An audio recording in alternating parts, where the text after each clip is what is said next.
It is my privilege to introduce our keynote speaker today, His Excellency Satvinder Singh, Deputy Secretary-General for the ASEAN Economic Community for 2021 to 2027. In this role, he provides strategic advice to the Secretary-General of ASEAN for advancing ASEAN's economic integration agenda, as well as to lead the ASEAN Economic Community Department of the ASEAN Secretariat in implementing the 2025 Blueprint. Before assuming this role, he was the Assistant Chief Executive Officer, Trade Connectivity and Business Services at Enterprise Singapore. With over 27 years of experience in holding a variety of local, regional and global management positions across the region, he was instrumental in strengthening Singapore's role as Asia's trading hub, as well as driving digitalisation efforts in Singapore amid the COVID pandemic. The Deputy Secretary-General will be speaking to us for about 25 minutes and talking about ASEAN in a changing geopolitical landscape. Your Excellency, the floor is yours. Thank you.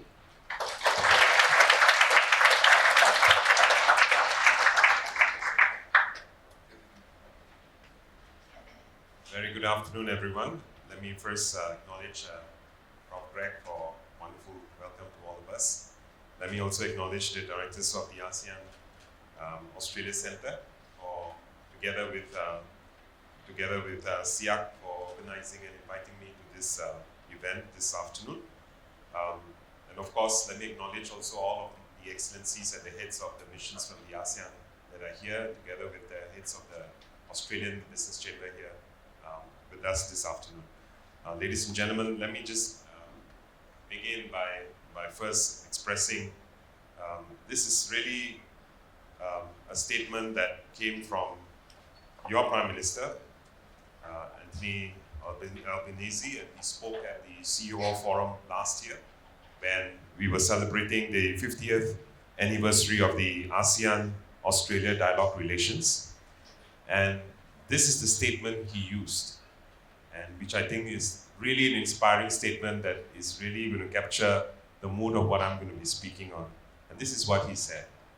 He said, more than any other region, Southeast Asia is where Australia's future lies. This came from him. And I believe that that statement is not an exaggeration.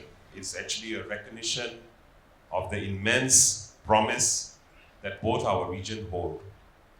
And I think that is further compounded today, as what Prof. Greg has also mentioned, the geopolitical changes today further suggest, and I think we've seen this time where many of us, many economies around the world, we all are recalibrating our strategic positions, and I'm sure Australia is also. And if anything, we realize that we need to take care of ourselves, we need to be working closer with our neighbors, right? And also re-engage ourselves like never before. As we gather here today for Southeast Asia, the socio-economic momentum, as you know, is still very strong.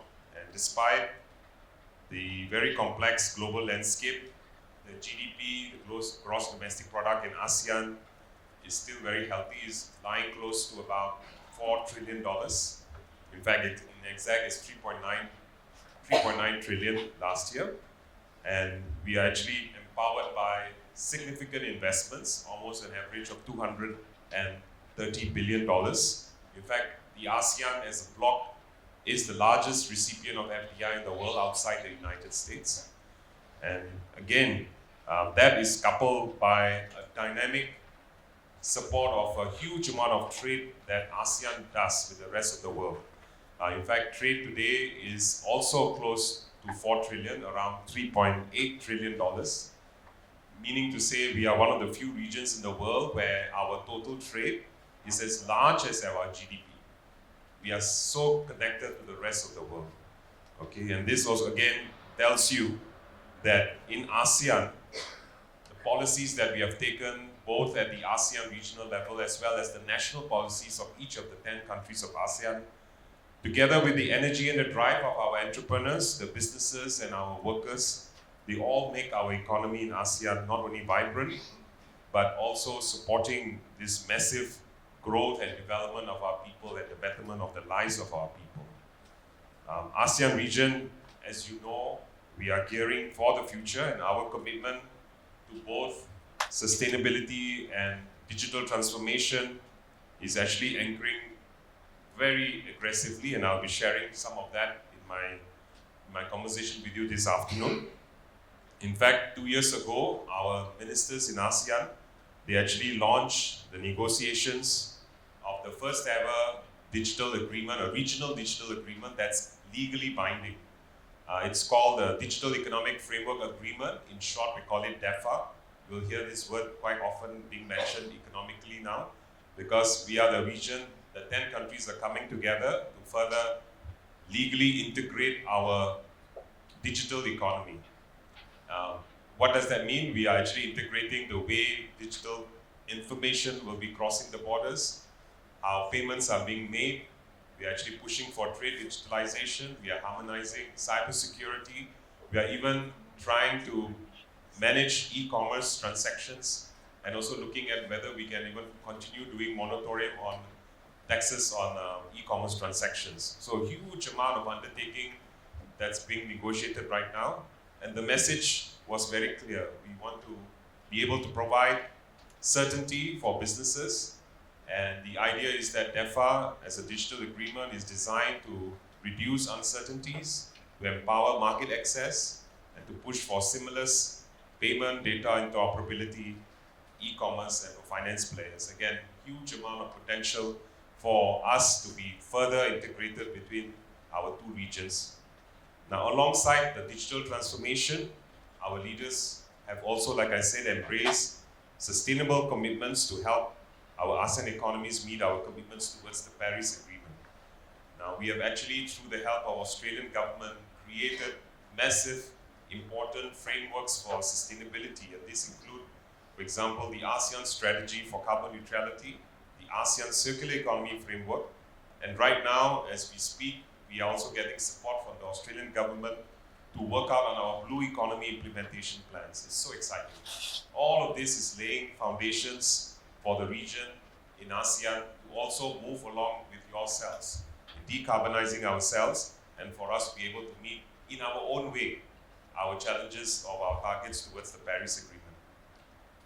Yet, as we all grow, like I actually mentioned in the beginning, in the past 6 months, 6 to 7, 8 months, we have actually seen huge amount of challenges that we are facing, especially with the announcements made by the United States, where there have been significant shifts, especially on the announcements on the tariff reciprocity side.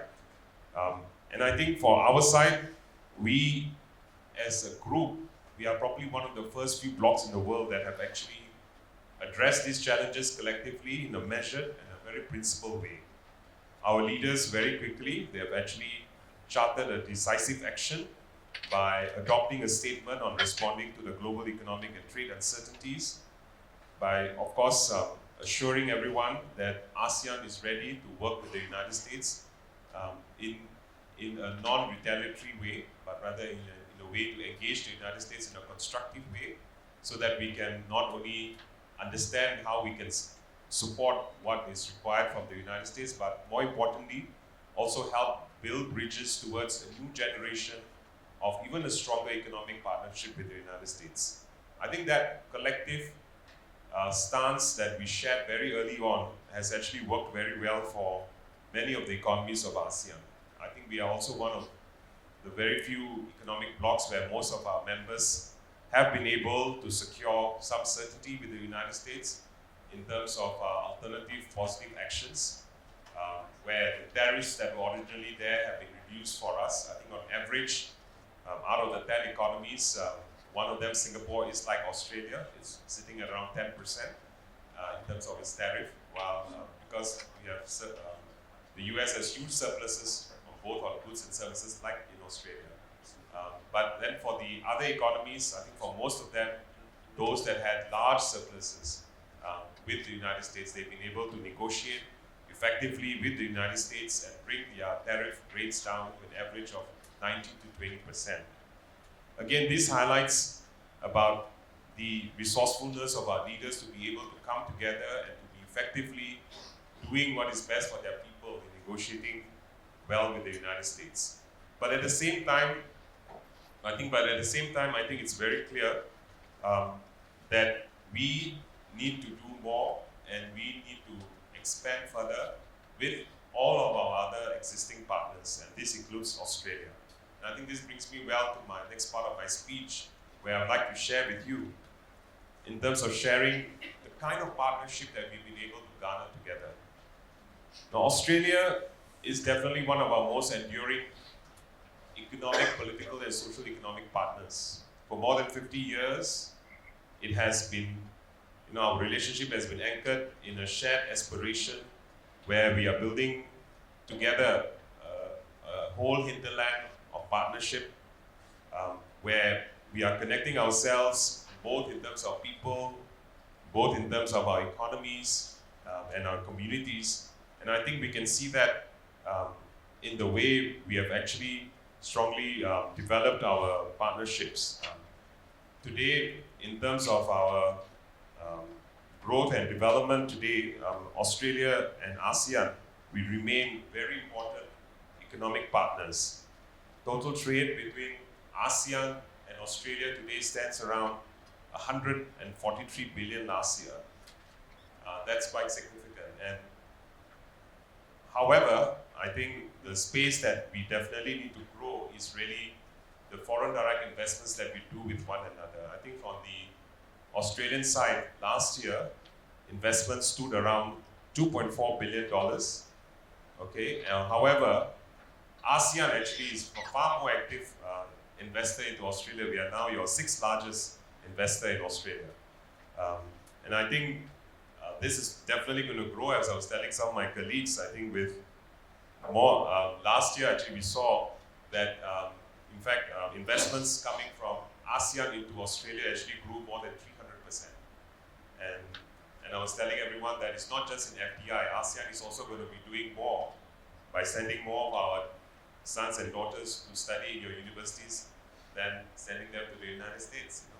And you're also going to see many more of us visiting Australia more regularly than making our trips to North America. So I think you're going to be a net beneficiary, a massive one, from all of the ASEAN. And of course, we would like the reverse to also happen. We also want more Australians working and engaging us in ASEAN, and also more of you traveling and doing more tourism closer to you in ASEAN. And because ASEAN is more than Bangkok and Bali, there's a lot to do. There's so many places, fascinating places in all of ASEAN. And there's a lot of room for us to actually grow our trade and investments. And in fact, this week I've spent a good quality time meeting with your bureaucrats, your politicians, hopefully in the business community also, and all of you academics.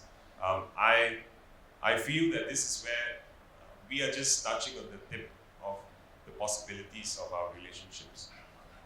And when we look at the potential of what ASEAN has to give to the growth and development of Australia, it's immense. I mean, this is a region of 700 million people where we are going to be growing an average of 4 to 5% in the next 20, 30 years.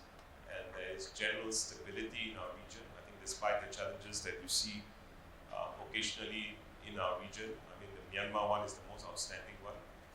But even then, I think whatever happens, generally this region, we pride our ability to be able to bring stability and maintain stability and peace.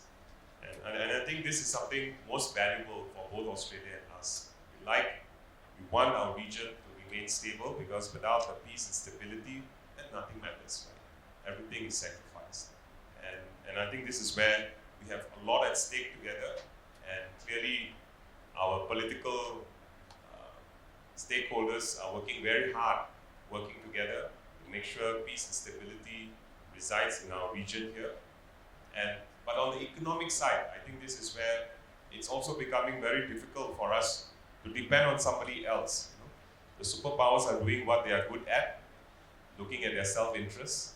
But I think this is where the smaller economies like us, both in in Southeast Asia and Australia. I think this is where the binding and the reliance on one another, working with one another, sharing with one another, that becomes even more critical and important.